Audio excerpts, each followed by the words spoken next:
ನಮಸ್ಕಾರ ವೀಕ್ಷಕರೇ, ಶ್ರೀಗರಿ ವಾರ್ತೆಗರಿಗೆ ಸ್ವಾಗತ. ನಾನು ನಿಮ್ಮ ಗ್ರಹೇಶ್ವರ ಗಾರ್ಡಿಗೇಂದ್ರ.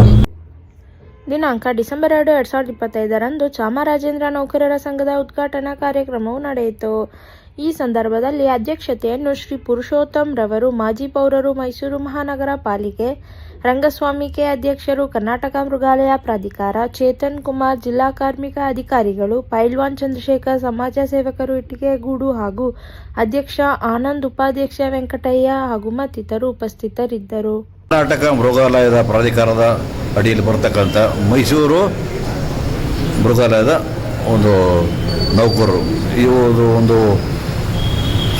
ನೌಕರ ಸಂಘ ಮಾಡ್ಕೊಂಡಿದ್ದಾರೆ.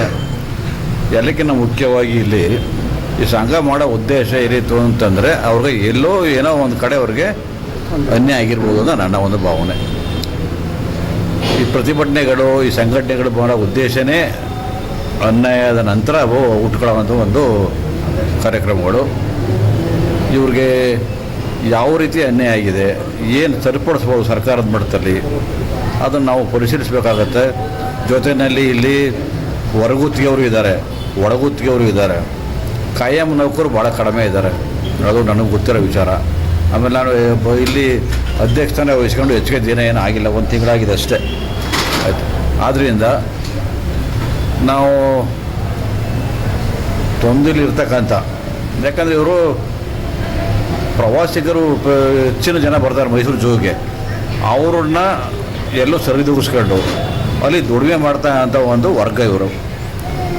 ಅಲ್ಲಿ ಸರ್ಕಾರಕ್ಕೆ ಆದಾಯನೂ ಇದೆ, ಅದರಲ್ಲಿ ಎಷ್ಟು ಬರುತ್ತೆ ಇವ್ರಿಗೆ ಹೆಚ್ಚಿನ ವೇತನ ಕೊಡಬೇಕಾದ್ರೆ ಏನು ಮಾಡಬೇಕು, ಇದನ್ನು ಸರ್ಕಾರಿ ಮಟ್ಟದಲ್ಲಿ ಮಾತಾಡಬೇಕಾಗತ್ತೆ. ಮತ್ತು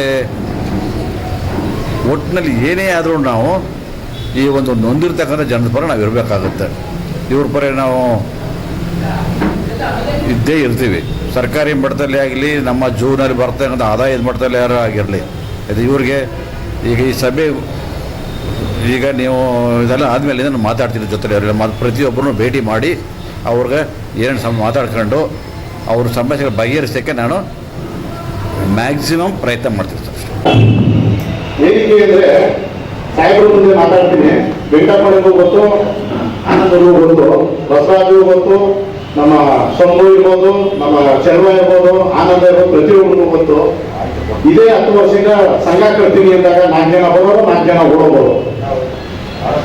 10 ವರ್ಷದಿಂದ ನಡ್ಕೊಂಡು ಬಂದಿದ್ದೆ.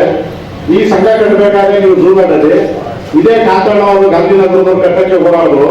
ಅದೇ ಥರ ನಮ್ಮ ಅಶೋಕಪುರಂ ಚಾಮರಾಜು ಒಂದು ಮುಂದೆ ಅವರಿಬ್ಬರು ಓಡಾಡೋರು, ಬಂದು ನಮ್ಮ ಹತ್ರ ಚರ್ಚೆ ಎಲ್ಲ ಮಾಡಿ ತುಂಬ ಓಡಾಡಿದ್ರು. ಆ ಟೈಮಲ್ಲಿ ಅವರಿಬ್ಬರಿಗೆ ಏನು ಮಾಡಿದ್ರು ನಿಮಗೆ ಗೊತ್ತು. ಅವಾಗ ನೀವೆಲ್ಲ ಭಯ ಪಟ್ರಿ, ಅವ್ರಿಗೆ ಟ್ರಾನ್ಸ್ಫರ್ ಮಾಡಿಕೊಂಡು ಬೇರೆ ಕಡೆಗೆ ಸಂಘ ಕಟ್ತಾರೆ ಅನ್ಬಿಡಿ. ಯಾಕೆಂದ್ರೆ ಪ್ರತಿಯೊಂದು ಇಡೀ ಕರ್ನಾಟಕದ ಆಲ್ ಓವರ್ ಇಂಡಿಯಾದಲ್ಲಿ ಝೂಗಳಲ್ಲಿ ಪ್ರತಿಯೊಂದು ಸಂಘ ಇದೆ. ನಿಮ್ಮ ಝೂಗಳು ಮಾತ್ರ ಸಂಘ ಇಲ್ಲ.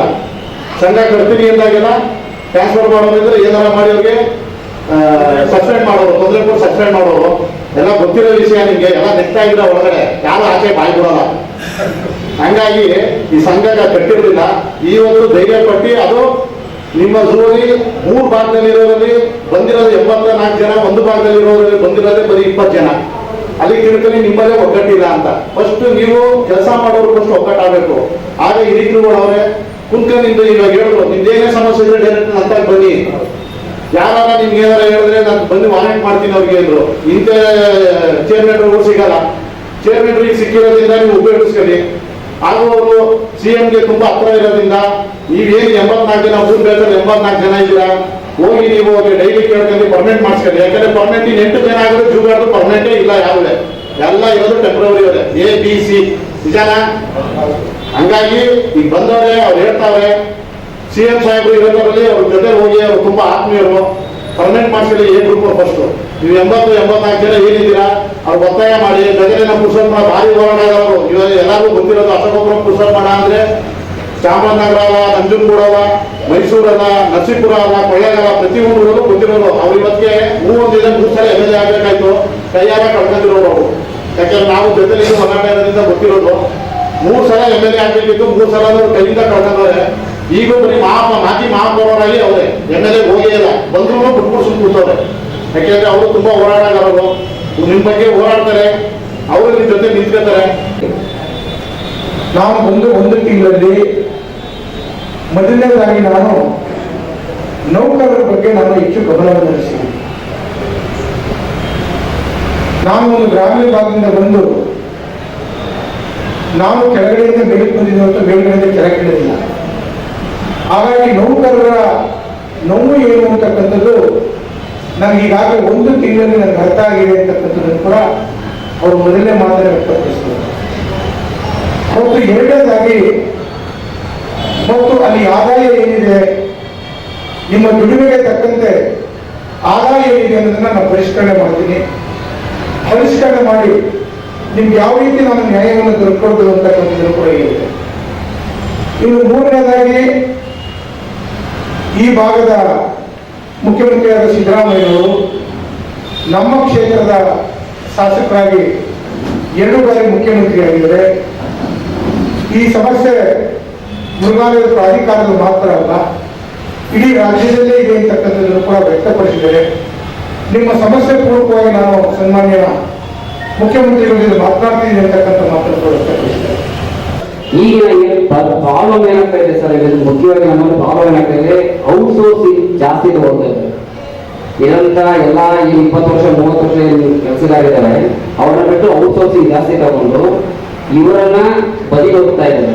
ಮತ್ತೆ ಈಗ ಮುಖ್ಯವಾಗಿ ಈ ಒಂದು ವಿಚಾರ ಇವರೆಲ್ಲ ಏನು ಒಗ್ಗಟ್ಟಾಗಿದ್ದಾರೆ ಅಂದ್ರೆ ಟ್ರೇಡ್ ಅಂಡ್ ಡೆವಲಪ್ಮೆಂಟ್ ವೃತ್ತ ಮತ್ತು ನೇಮಕಾತಿ ಮಾಡಲಿಕ್ಕೆ ಹೊರಟಂತ ಈ ಕ್ಷಣದಲ್ಲಿ ಎಲ್ಲಾನು ಬದಿಗೆ ಹೋಗ್ತೀವಿ. ಅವರಿಗೆ ಬೇಕಾದಂತ ಯಾರು ಬೇಕು ಅವರ ಆಫೀಸಲ್ಲಿ ಅವರಲ್ಲಿ ಮುಖಾಮುಖಿಯಾಗಿರ್ತಾರೆ, ಅವರನ್ನ ಮಾಡ್ಲಿಕ್ಕೆ ಹೊರಟಿದ್ದಾರೆ. ಸೊ ಅದನ್ನು ದಯವಿಟ್ಟು ನಾವು ಗಮನಕ್ಕೆ ತಗೊಂಡು ಅದನ್ನು ಅಡ್ಡಾಕ್ಬೇಕಾಗತ್ತೆ. ಮತ್ತೆ ಮುಂದಿನ ವಾರ್ತೆಗರಿಯಲ್ಲಿ ಭೇಟಿಯಾಗೋಣ. ಶ್ರೀಗರಿ, ನಿಮ್ಮ ಮನದಾಳದ ಗರಿ. ನಮಸ್ಕಾರ. ಶ್ರೀಗರಿ, ನಿಮ್ಮ ಮನದಾಳದ ಗರಿ. ಶ್ರೀಗರಿ, ನಿಮ್ಮ ಭಾವನೆಗಳ ಗರಿ. ಶ್ರೀಗರಿ, ನಾಡಿನ ಹೆಮ್ಮೆಯ ಗರಿ. ಮನೆ ಮನಗಳ ಗರಿದು ಶ್ರೀಗರಿ, ತನು ಮನ ಧನಗಳ ಗರಿದು ಶ್ರೀಗರಿ, ವಿಶ್ವದ ದೇಶದ ನಾಡಿನ ಗರಿದು ಶ್ರೀಗರಿ. ಶ್ರೀಗರಿ ಶ್ರೀಗರಿ ಶ್ರೀಗರಿ ಶ್ರೀಗರಿ ಶ್ರೀಗರಿ, ನಿಮ್ಮ ಮನದಾಳದ ಗರಿ.